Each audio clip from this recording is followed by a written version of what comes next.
Welcome to The Fix. I'm your host, Brock Bevell. Today on the show, I have a personal friend, Kirby Bradford. Kirby, you're here, man. I just want to interview you, talk to you about addiction. Our goal for having The Fix is to communicate with this community, with this area, okay, about addiction. Absolutely. About addiction recovery. A lot of people don't understand the depth of addiction in this community. I know that we've talked at length about your addiction, but I want us to know about it. I want to be able to hand this community some real tangible solutions to it. So could you start just real quick, how old were you when you started to use drugs, or when you first were involved? Yeah, absolutely. I would say I was about the age of 15 when I first was introduced to smoking marijuana, drinking alcohol, and then it progressed into smoking meth, doing acid, doing cocaine. At 15? At the age of 16. 16. That all happened. So what happened from 15 to 16? I had older cousins that were doing these things, and they introduced it to me. They just said, "Here, man, try this. We're already partying. Why don't you give this a try? You might like it." Wow. And that escalated from there. That happens pretty often where the family introduces you to it. Absolutely. Okay. So kind of a trash can addiction at that time, drugs, alcohol. What did you stick with? Did you continue in that path? No. I went from meth and the acid. Then once I tried the cocaine, something inside me just really gravitated towards it. You know, it sucked me in, and that became my drug of choice for the next 16 years of my life. 16 years. Yeah. You don't look old enough to. How old are you? 35. You had a 16 years, so at 15 you became addicted at that point in time? Yes, it just grabbed a hold of me. I didn't realize until years later that I was addicted. I just thought I was a young teenage boy, just out partying, having fun with my high school buddies, you know, and then it gravitated into my 20s, and at that point started going to the bar at 21. We were having a good time, going to the bars, strip clubs. It was just part of the scene, you know, and next thing you know, I'm in my mid to late 20s, and that's when life really fell apart. So looking back at those moments with your cousins, do you feel like their influence, you just wanted to be like them? What was it? Well, we were a close-knit family growing up. Lived right around the block from each other, rode dirt bikes together, skateboarded, wakeboarded. We did everything together, camping, hunting, and we were inseparable, you know. So when they were doing this, I just wanted to be a part of them and what they were doing. So let me jump to a question that a lot of people want to know. What has addiction cost you? A lot. It first cost me my life, my soul. You know, I could not think for myself. I could not react to situations. I couldn't get up for work. My family started to walk away from me, my friends. So it cost me more than I ever thought it would. Okay. How long did that process last? From how old were you when you were most heavily using? That would have been through my 20s. So 20s? My whole 20s. So I know that was kind of down in the valley, down in the Phoenix area, down in Mesa. Correct. So why did you come up here? I moved up to the White Mountains. My mom was living up here, and I thought if I got out of the environment, away from the people, the friends, that I would be able to get clean and sober. However, I found myself making 3-hour one-way trips just to pick up cocaine and then bring it back for a couple days and then make another trip. So I just want to, for our viewers, I just want to make sure that they understand. So is there a difference between using in the valley and using up here? Absolutely not. Why? Because this community's tight-knit, man. There's no drugs. Not to be facetious on this, but it's kind of a hidden culture. You know, I believe it's coming out a little more. We're seeing more and more overdoses at the hospital. Our EMS, they're responding to more and more calls. I mean, it's been close to us. You and I have a real personal connection with with one of our brothers that passed away because of his overdose. Yeah. Up here on the mountain. Yeah, correct. I would say no, there is no difference. If you're addicted to something, you're addicted to it, no matter where you go. It follows you. You can't run from it. And the one thing that stays the same is you will seek it out. You will find those people if you want to. and they're everywhere. So what was the hook? What got you drawn in? What got you staying from 15? I understand we try new things when we're young kids, man. But what kept you involved? First off, I liked it. Okay. I liked the feeling. Second, when I was around 15, my mom and stepdad got divorced, and I felt a numbing feeling, so I didn't have to go through the feelings and emotions of having to move somewhere else, not knowing anybody. It numbed my whole body, my mind process, my heart, to where I didn't have to reflect on what was going on inside me. So our viewers are going to hear what you just said, that you liked it, but it caused massive destruction where you lost everything, but yet you continued. You see the timeline. So you used, destroyed everything, realized you did it. Yes. Were very, very cognizant of it, but then continue to use. Why? And that sounds like a weird process. How do you like something yet it destroys your life? However, if I go back to, like I said, where it numbed me from feelings, I was shut off from people. So I began to love that feeling of it. I didn't have to deal with real life issues. Okay. I didn't have to deal with the divorce. I didn't have to deal with the new school. I didn't have to deal with feeling alone. So I found a group outside of my family even that was using as well, and they became my family, because we had a lot of similar interests, a lot of broken homes, a lot of negativity going on in their life. Okay. I do have a question for you. So once you realized and saw this destruction, what made you, well, let me ask you this first. How many days sober do you have? Over 2 years. Phenomenal. I can't tell you exactly, but a little over 2 years. Yeah. Yeah. I'm proud of you. Good feeling. That's man. what I want you to know first. But with all that destruction, with all that turmoil, why did you seek sobriety? I finally got to a point in my life where I saw a pattern. I looked back when I was 32. I looked back those 16 years, and I saw people left. I lost numerous jobs over and over. I had to move from place to place because I couldn't pay my rent, couldn't pay my bills. I'm asking people, hey, can I move in with you, sleeping on their couch? And I finally looked back. I met my wife that I'm married to today. Congratulations. I met her. Beautiful woman. Yeah, she is. Thank you. I met her, and we went through the battle, ups and downs. And so she knows about your addiction? Absolutely. And it got to the point where she said it's either me or the drugs. You mentioned a cycle. Does she know your cycle? What happens? Oh, she knows everything. And she still married you? Yeah, imagine that. She knows my whole life. Okay. You know, I'm an open book to her. You have to communicate. Okay, so I didn't mean to interrupt you. Well, what's keeping you sober today? With knowing that cycle, what's keeping you sober? Life. There's a better life out there. I am free today. I'm not held down by these shackles. I thought I was free in addiction. I could go where I want, when I wanted, with who I wanted. However, I was always looking over my shoulder. There's always paranoia. There's always something crazy going on. Today, I get in my car and drive. Before, I wouldn't even walk outside my apartment because the paranoia was so bad. I would not get in my car, call into work. I wouldn't go to the grocery store. Today, I love going to the store. Yeah. Just to buy bread, just to get out of the house and buy groceries. Okay. It's a good feeling. I want to challenge you to answer this question, because I want to go deeper as these episodes continue. But what I want to ask is, once you got sober, what were some of your hurdles? Because we talk about these character flaws that we were masking before, like anger, frustration, these depression, these thoughts. So today, now that you're sober, are you seeing some of these character flaws, some of these issues come back up? Yeah. I mean, I'm human. I have flaws. I'm not perfect. I'm not a perfect being. And just because I got sober doesn't mean everything in life goes away. I have struggles. I have downfalls. There are just certain things that come up. I had anger issues I didn't know I had. I had addiction to porn I didn't know I had. Because the drugs, I thought it all stemmed from that. So when I did get sober, I found out there were multiple addictions I had and other issues that I had to overcome. However, pushing through and going, you know what, I'm not going to stop just because I got sober.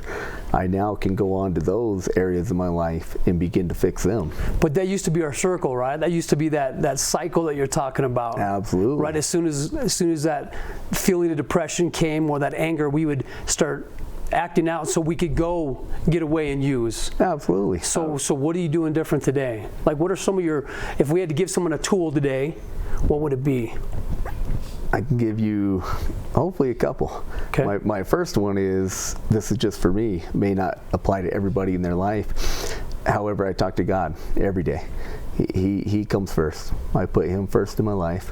I've gotten involved in youth group with the church that I attend, and those kids are, sorry. So, all right, man. Man, they might be watching. But they're the highlight of my week, man. They are the highlight. Like, they give me purpose. They give me something to look forward to, not just for my life. However, I know what it's like to be a teenager. I know what it's like to go through the struggles they go through. So I'm hoping that with that, what I've been through, I can take that and apply it to their life. So hopefully they don't have to go the same route I did. So I would say find purpose in your life. Whatever it may look like, whoever it may be, find that purpose and run with it. Go after it. I love that, man. I've seen you in your environment. I've seen you with the kids. I've had a chance to come and watch you. I'm proud of you for getting sober. I'm proud of you. But not only that, but I'm proud of your relationship with God, because I saw that walk was meanful. That helps you stay sober. The last question, we like to wrap this show up with a question from the community. So if you don't mind, you got a minute 5 to answer this question. But I like to share with you because I want you to vocalize this to me. So the question is, for you, was recovery worth it? Absolutely. It changed my whole life. I went from being a guy that didn't get into God. Instead, I went the other way. I seeked Satan, the devil. I would do these acts. And not only that, but I would not give you the time of day to enter my life. I would treat people horribly, hurt them on purpose, just so I didn't get hurt. Now today, recovery showed me that I can give back to people, and I can take what I've been through and put it to good use, and it doesn't have to define the person I am today, as long as I keep moving forward. You can't hit recovery and then stop. You have to keep going every day for the rest of your life. So you think it's lifelong? Lifelong change. Absolutely, okay. Man. Thank you. Want to trade it for the world. Man, I can feel a different vibe in here today, man. I know it's personal to you, personal to me. Absolutely. I'm thankful for you coming in today and sharing your story. I know it's not easy. No. You know, Kirby, thank you for coming in today. I appreciate you. We're going to take a quick break, and we'll be right back with The Fix.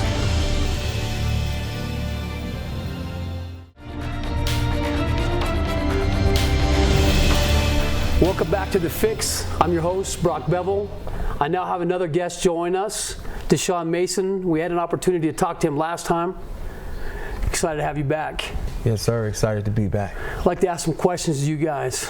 You know, our goal, our mission statement here is to provide tangible solutions to a major issue, which is addiction recovery.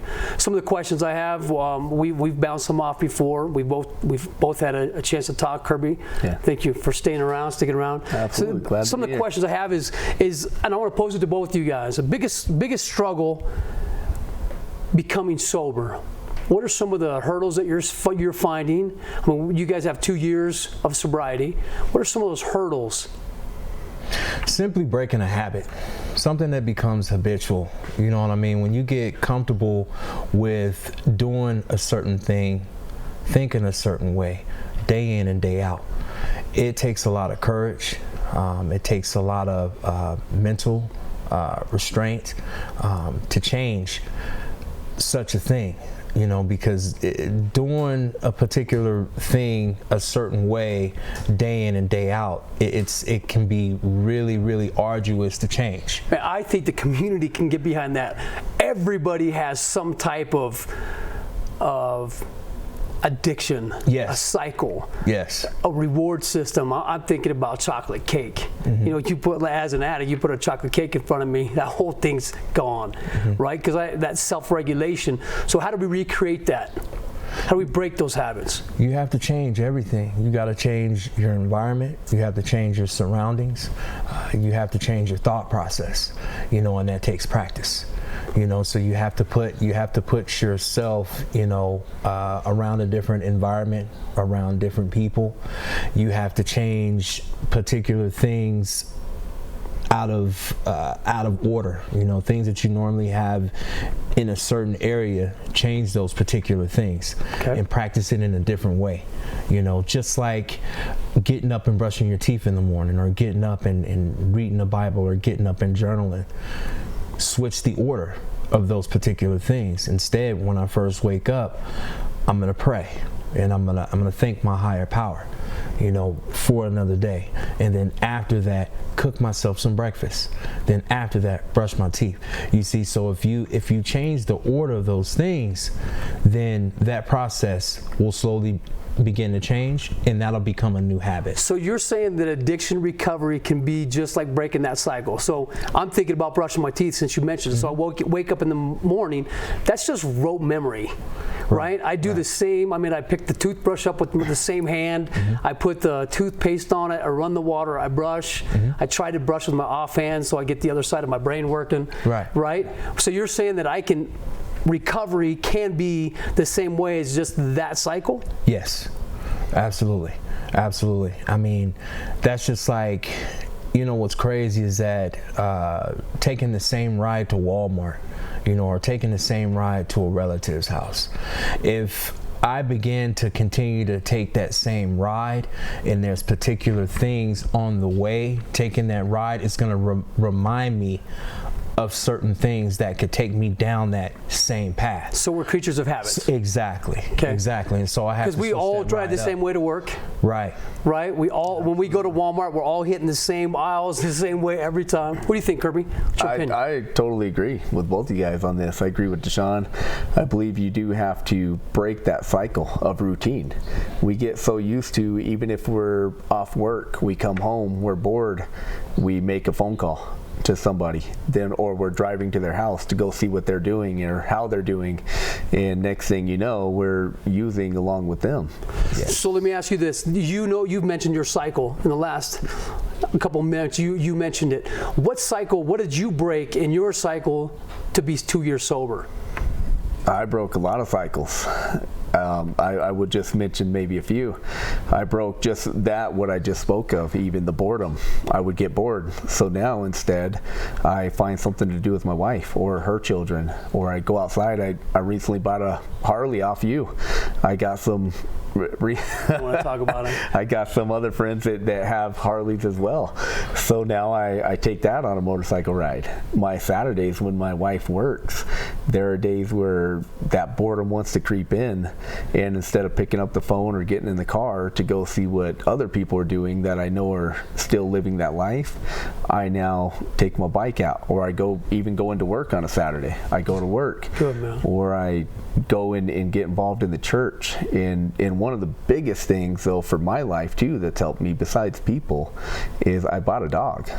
She's my little buddy, my sidekick. She hangs out with me even if I'm sitting at home doing nothing and nobody's there and I'm alone, and those thoughts creep in. She can almost sense it, and she will lay by my side, and I'll just pet her, and we'll hang out and maybe take a nap.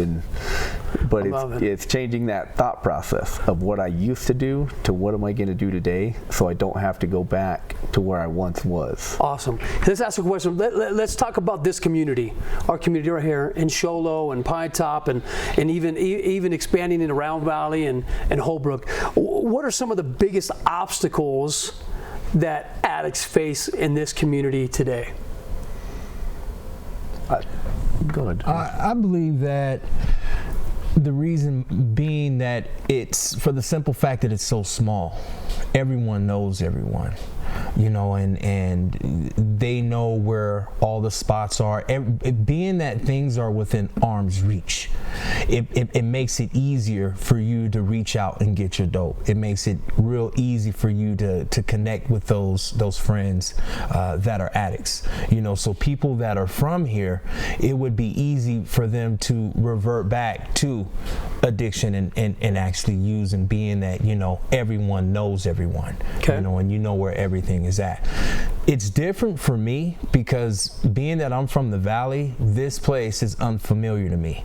I don't know who to call, who to link up with to get the dope. I don't even know, you know, how much of the actual substance that I was in love with, that I was addicted to, how much of it is even out here. So was that tactical? Was that purposeful? Absolutely. For you to be here? Absolutely. Again, as I stated earlier, is that you have to change everything. You know, you have to put yourself in an uncomfortable position. But it's up here. Yes, it is. Yes, it is. But the thing of it is that I've learned the proper tools, you know, through my recovery. When I trigger, there's particular things that I replace with those thoughts that run through my mind. For instance, I reflect on how bad I hurt my children. You know, when I go and see my children every week, every 2 weeks, they smile, and I love the fact that they embrace me so much because they miss their dad. But one thing that I keep in the back of my mind that I replace that triggering thought with is I see the pain in their faces, okay, that I caused when they found out that their dad was an addict. They found out that their dad had to leave for 6 months in order to get recovery, that their dad had to totally separate himself from the family in order to live a better life. And you got my mind going. I'm going to ask you a question because maybe some of the audience do not know the verbiage we use. Can you tell us what a trigger is? Can you explain a trigger? Yeah, a trigger is something that reminds you of doing the drug. You get a reaction through your body, the feeling, the mindset changes, and it creates something in you that wants to go back and use. It could be a person, it could be a place where you once used to buy dope or use dope. It can be even words sometimes. We can have old friends, old family members come into our lives, and just seeing those people, not even talking to them, but just seeing them even can trigger us because our mind remembers what we used to do around those people and in those environments. Cool. We're going to get back on those triggers coming up in a future episode. I want to stay on it. So you made up a point, you may have already answered this question, but what are you doing to stay sober? Because it has to be like you're in the grind every single day. Drugs are around you. We know the community, the people we have at work coming in. We know the spots that we've already talked about. Mm-hmm. So what are you doing to fortify yourself to stay away from relapse? First thing I do is, or did, is when I got sober, it's no longer a choice. That has no place in my life. It has no place in my heart, no place in my mind. So it has to start there. You have to make that choice to be done with doing drugs. You can't be half in, half out. Once you make that choice, then you find things that better your life. Like I've mentioned, the motorcycle rides, my dog, the youth. However, there's more than that. When even a coworker, if I get a new coworker in at work, and there's a potential that even they drink alcohol on occasion, not even an alcoholic, I just let them know right up front, don't bring it to my attention. If you talk about it, that's fine, that's your life, you're allowed to do that. However, don't bring it to the workplace, don't invite me out to have a drink with you. You have to put boundaries. You have to be upfront with people where you stand, and they will respect that if they're your friend or your family. And Love if that. not, then they don't have a place in my life today. I love that. So we end each episode. We have about 2 minutes and 30 seconds. I want to throw this out there. This is a question from the community. And where can people turn for help? First and foremost is that you have to admit that you have a problem. You have to admit that you're powerless over your addiction. That's the first step. That's actually the most important step. Then you have to surrender to God, you know, and pray that, you know, that He takes those defects. As far as where to turn to get help, you want to look for your nearest recovery center in which there is compassionate, loving, and caring people. Most importantly, most of the time, people that work at a recovery center, they've experienced recovery themselves. One key characteristic that those people have is empathy. You know, and you have to be around people that have empathy, whether it's a recovery center or even a church or your pastor. Okay. You know, those are a couple places that, you know, I would turn to. So there's some options out there. I'd like to add to that, okay, if you don't mind, if we got a minute, that your local AA, NA hall, whatever that may be, also right in your home. If you got a girlfriend, a wife, a kid, a mom, a dad, grandparent, they are willing to help you. If you have somebody around you that cares and loves you and wants to see you get better, they will do legwork with you. They will jump in there and they will help you through this addiction, and you don't have to battle it alone. Man, thank you guys very much for coming on, for sharing your stories. It's not always easy. Not always easy to share and let people know about it.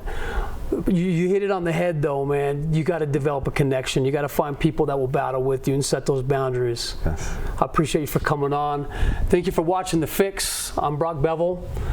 If you know someone who is struggling or affected by addiction, there's hope. There's always help out there. Please don't give up. You're important and your life matters to us. Thank you for watching. We'll see you next time.